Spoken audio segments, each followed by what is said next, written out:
మా సిస్టర్ చేసిన చేపల పులుసు తిని నాకు ఫుల్ గా మోషన్స్ అయినాయి. అసలు మ్యాటర్ ఏంటంటే మేము ఇంటికి వచ్చాం కదని మా సిస్టర్ మా కోసం చేపల పులుసు చేస్తుంది. అది రెడీ అయ్యేలోగా ప్రశాంతంగా పడుకుందాం అనుకుంటే ఒకళ్ళ తర్వాత ఒకళ్ళు వచ్చి డిస్టర్బ్ చేస్తానే ఉన్నారు. వీడైతే వచ్చి నిద్ర లేపి సైలెంట్ గా వెళ్లి బీరువా పక్కన దాక్కున్నాడు. అలా నిద్రపోతున్నాను, ఇద్దరు వచ్చి ఇలా నిద్ర లేపుతున్నారు. ఇదైతే బొక్కబడ్డ గ్లాస్ తీసుకొచ్చి వాటర్ తాగుమాయా అంటుంది. ఇద్దరు వెళ్లిపోయాలే ప్రశాంతంగా పడుకుందాం అనుకుంటే ఈసారి ఏదో బొమ్మ తీసుకొచ్చి నా మొహం మీద పెట్టి ఆడుకుంటున్నారు. ఆడుకుంటే పర్లేదు, అదే బొమ్మతో మొహం మీద కొట్టేసి పరిగెత్తుతున్నారు. ఇంకా నిద్ర మొత్తం దొబ్బింది. పోనీ ప్రశాంతంగా వీడియో కోసం స్క్రిప్ట్ రాసుకుంటుంటే వచ్చి బుక్ లాగేసుకుంటున్నారు. సర్లే అని చెప్పి టీవీ ఆన్ చేసి మూవీ చూస్తుంటే కార్టూన్ ఛానల్ పెట్టే వరకు ఏడుస్తానే ఉన్నాడు వీడు. ఇంకెలా కాదులే అని చెప్పేసి నేను కూడా వాళ్ళతో కలిసి ఆడుకున్నాను. దీని దగ్గర కళ్ళజోడు తీసుకోగానే చూడండి ఎలా చూస్తుందో.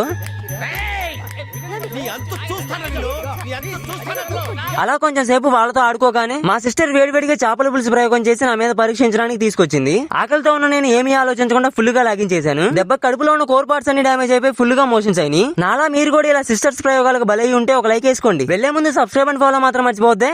వెళ్ళొస్తా.